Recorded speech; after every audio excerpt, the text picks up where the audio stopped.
Only 20% of you subscribe to the Cowboys Report are part of the Noti gang, meaning you get a push sent right to your phone each and every time a video comes out. When you first subscribe, YouTube defaults you to personalized, not all. So go get that changed.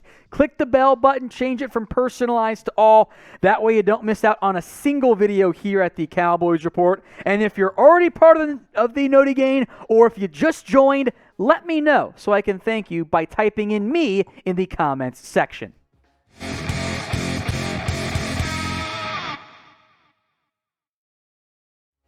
You're watching the Dallas Cowboys Report by Chat Sports. I am Tom Downey, here to discuss everything going on, what the people are talking about around the Dallas Cowboys. And we begin with a rather bold idea from ESPN claiming they should bench Zeke, the Cowboys should, in favor of Tony Pollard, or at least it should be closer to a 50-50 split because Pollard is the better player right now, is what was argued by ESPN, ignoring the money investment and whatever. Comes to us from Bill Barnwell, who is down on Eliott. And he said at one point Eliott was the best back in football, and he's right. That 2016, when he averaged 5.1 yards per carry, was nothing short of incredible. He was a baller, an awesome player. Since then, in particular, the last 2 or 3 years, Elliott's numbers have begun to decline. 4.2 yards per carry this year, 4.0 in the bad 2020 campaign, 4.5, which isn't bad, but isn't highest paid back in the NFL stuff in 2019. So let's compare the two, just like Bill Barnwell did of ESPN. The volume stats went to Eliott. He had more carries, more yards, more catches, and of course way more touchdowns than Tony Pollard did on the air and in the ground. But it is worth mentioning that the efficiency and the big plays unquestionably favored Ezekiel Elliott. We'll hang out here, or favor Pollard. Hang out here on the advanced stats so I can explain exactly what we're looking at here. First number is average, just the simple yards per carry. You all know what that is. Big favor big movement in favor of Tony Pollard there. A pretty big gap.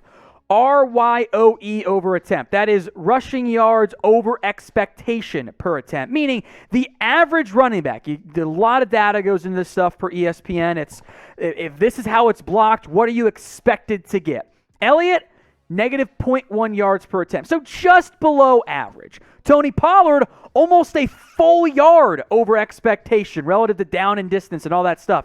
That's an awesome number. XYPC, that's expected yards per carry. 4.4 for Eliott, 4.7 for Pollard. You can see how the numbers begin to explain there's some rounding difference there. It's almost average or RYOE, etc. FDOE, you go, what the hell is that, Tom? Exactly. It stands for first downs over expectation. So if it's third and an inch, you should get that first down every single time.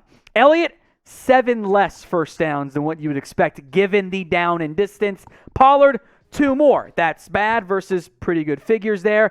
And then success rate. That is, again, factors in down and distance. This is the situation that you're facing. What is a successful run? 3rd and 1 successful run? It's a yard. That's all you need to get the first down. 1st and 10, you're looking for a little bit more. Pollard was better in pretty much every single metric. So pick a running back for me. Type TP for Tony Pollard or type in EE for Ezekiel Elliott. This question is going to be the pinned comment on today's video. So if the ad break comes here on YouTube, take advantage of it. Head down there and let me know. Look, Pollard unquestionably does bring you more big plays. There's no arguing that. His explosiveness is valuable, and I covet that. I also don't want this just to be the hate on Zeke show. It's not the point, not how I feel. Zeke helps you too. He is a fantastic pass blocker. Ignore the money. Push that to the side. There absolutely is a valuable role for Eliott on this team. What I would do is use them both. Frankly, I thought it was organizational malpractice to continue to ride Zeke when it wasn't working on inside zones and duos and up the run and up the middle runs when he was clearly not 100%. And yes, we can blame the injury, and we should for a big factor in why Zeke regressed. But at his age and his workload, that concern isn't necessarily going to go away. Running backs have a short shelf life. Eliott has had a massive, and I mean massive, workload for a college NFL player of his age. And the reality is, this might end up being Zeke's last year with the Cowboys. As of now, they have not restructured his deal, giving them an out after the 2022 season. It also might be Tony Pollard's last year as a member of the Dallas Cowboys with the way his deal's set up. He becomes a free agent. The Cowboys probably will not franchise tag him, meaning a new team could make a big-time splash at the position and go out and sign Pollard. So I want to use both guys. I want to see how Pollard can fare in a bigger-ish workload. I'm not saying ignore Zeke altogether, but I do think you should try to utilize both of those players and maximize their skill sets and not just ride one player because of your investment level in him at this point.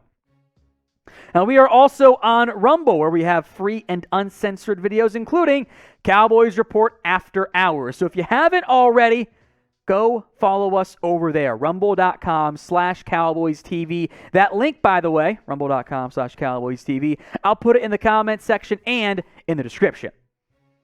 Got a wild trade idea. Shout out to the follower who DM'd it to me because I saw it from him first. Heavy.com has this trade package. The Cowboys receive DJ Dallas, the running back. The Seahawks get Cooper Rush, the quarterback. We'll spend some decent amount of time investigating this idea. Who says no? DAL for the Dallas Cowboys or SEA for the Seattle Seahawks? Sound off in the comments section who you think would say, nah, not a fan of this idea. Let me know right now.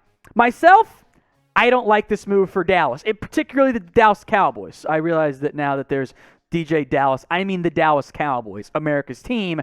And I'll get into why I have some issues, but there were arguments pitched as part of this article. Number one, the Seahawks need quarterback depth and or a starter because Cooper Rush is, can make an argument, he's up there with the likes of Drew Lock and Geno Smith. The argument was the Cowboys have options at the quarterback position. And, oh, by the way, Dallas needs return help. We need a punt returner, which is true. But I have some problems with those ideas, specifically how it relates to the Cowboys. I think, sure, it works for Seattle, but the Cowboys side of it, I don't really get. We'll go in-depth, and I will body heavy.com a little bit here. But first, subscribe if you haven't already. We here at the Cowboys Report have videos every single day. We are approaching 129,000 subscribers on our Cowboys channel, and I want to get there as soon as humanly possible. So if you haven't already, hit that big red button and subscribe right now. Now, I will make note that on Saturday's video, we asked you guys to comment like 100 times, and a lot of you guys did it. And by the way, if I missed your name on here, if I don't give you a shout out, let me know. Originally, I was going to go to the one who did it the most, but then a lot of people did it, and I couldn't do all that math in my head. So if you got to like 100, these are the people who did it. If I missed your name, let me know, and I'll give you a shout out on a future show. Brandon Hellinger, Andrew Edwards, Daniel Oblinger, Sammy Cano, Gordon Gaming, Damian Wayne, Clinton Bach, Joe Casey, Larry Barefoot, Hector Garcia, all comments like 100 times or more. You guys are awesome. Thank you so much. If I didn't give you the shout out, yell at me in the comments, and we'll get it fixed on a future video. All right, back to this idea of Cooper Rush for a DJ Dallas trade. Dallas does bring special teams value. I'm going to say DJ Dallas. I'll just go with DJ so to avoid confusion here. Does bring special teams value, but not as a punt returner. That is the need the Cowboys have right now. Not kick returner. Tony Pollard, Rico Dowdle. Those guys have shown they can be your kick returner. DJ Dallas hasn't done punt return since like 2017 or something and was like 11 total with the Miami Hurricanes. So he could be your solution to the punt return role, but I have no idea if that's actually the case. He hasn't done it in the NFL. He's basically just a different version of Rico Dowdle at RB3. I'm not interested in trading away in my quarterback 2 for RB3. And look, this might have been a different conversation this time last year, but Cooper Rush did impress, surprisingly so, against the Minnesota Vikings as the Vikings kind of collapsed in that game. And the argument was the Cowboys have quarterback depth. No, they don't. Will Grier is on his second team, didn't do anything last year. We've seen the Ben DiNucci experiment. I don't want to see it happen ever again. So this idea of trading away your backup QB for maybe your punt return option, I don't care for very much. I think it's a silly idea, and it either grossly overvalues DJ Dallas's punt return game, which he hasn't done in the NFL, or wildly overestimates the Cowboys' depth at quarterback, or both. Whichever it is, I'm not a fan. Let's move now to free agency ideas. Inside the Star pitched the Cowboys signing Ndamukong Suh, a name I think at some level we've mentioned every year on the Cowboys Report, mostly saying it'd be great, but we're not going to get our hopes up there. Even as Suh ages, and he is, I believe, 34, or this is his age 34 season now, he continues to be an impact football player. You can count on him every year for a bunch of tackles, some sacks, and some TFLs as well. Even though he is older, and that shouldn't necessarily break the bank, Suh, I don't think would be that cheap either. And I do think that is, I know that is an issue for Catboy and the Cowboys in general. I don't hate the idea of adding an impact defensive lineman. I like Neville Gallimore, Oso Odighizuwa, Watkins, Bohanna, Ridgeway, the last two as your run stoppers. There are bodies on this team. But if I told you Neville Gallimore or Oso Odighizuwa get 6 sacks and 6 TFLs this year, we would be really excited because that would be a career year out of both of those guys by a pretty significant margin. I do worry about that defensive tackle spot because although there are youthful options, there's nothing proven there, and the provenness is a red flag for me. So I'll put you now in the shoes of Stephen Jones and Will McClay and Jerry Jones, etc. Maybe Dan Quinn has some input here too. Would you sign Suh if you ran the Cowboys? Sound off for me in the comments section with a simple Y for yes or an N for no.